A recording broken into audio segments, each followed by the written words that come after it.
করার জন্য আম কেটে নেব।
আমগুলো সব কাটা হয়ে গেছে।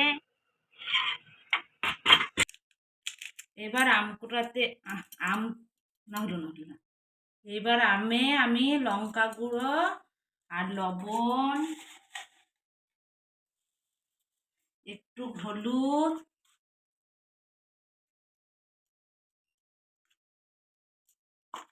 দিয়ে ভালো করে মিশিয়ে 20 মিনিট রেখে দেবো।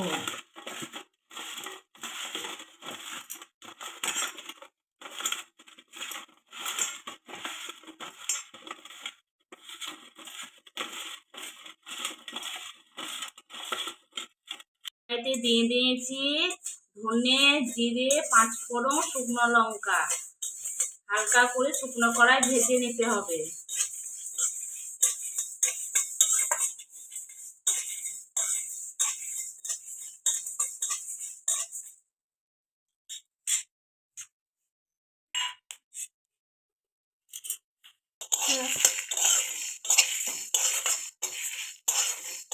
ভালো করে আমার ভাজা হয়ে গেছে,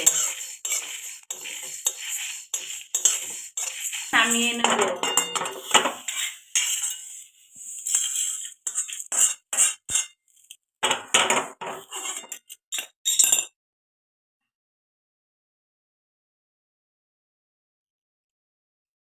আমি ভাজা মশলাটা গুঁড়ে নেব।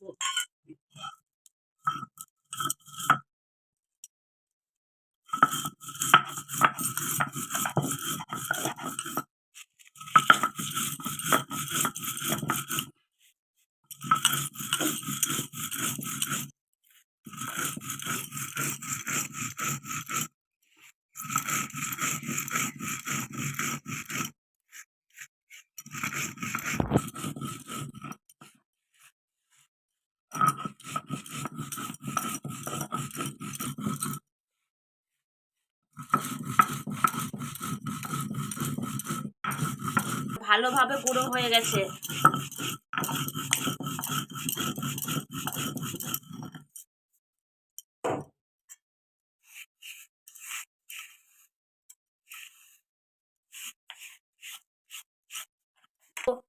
কড়াইয়ে তেল দিয়ে দিলাম, বেশি করেই দেবেন একটু।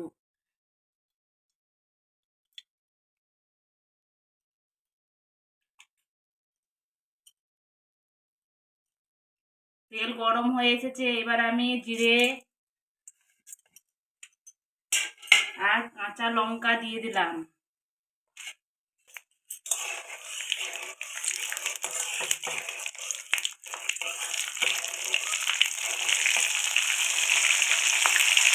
এবার আমগুলোকে ঢেলে নেব, দিয়ে ভালোভাবে নাড়তে লাগবো।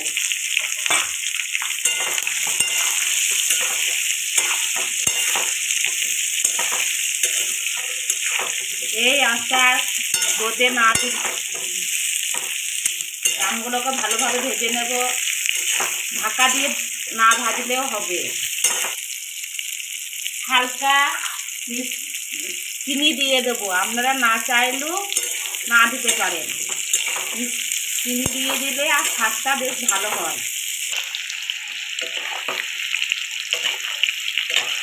আমটা দেখুন ভালোভাবে ভাজা হয়ে গেছে। এবার আমি ভাজা মশলাটা ওর ওপর ছড়িয়ে দেবো।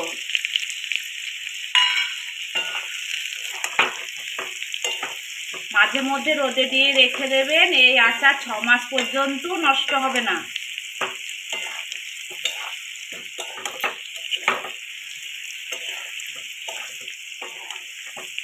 ঠান্ডা হলে আমি বয়ামে ভরে নেব।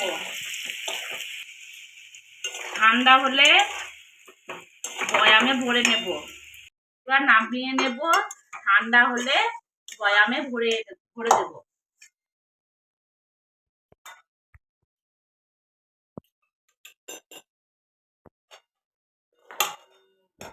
ঠান্ডা হয়ে গেছে, আমি এবার চামচায় চামচায় বয়ামে ভরে নেব।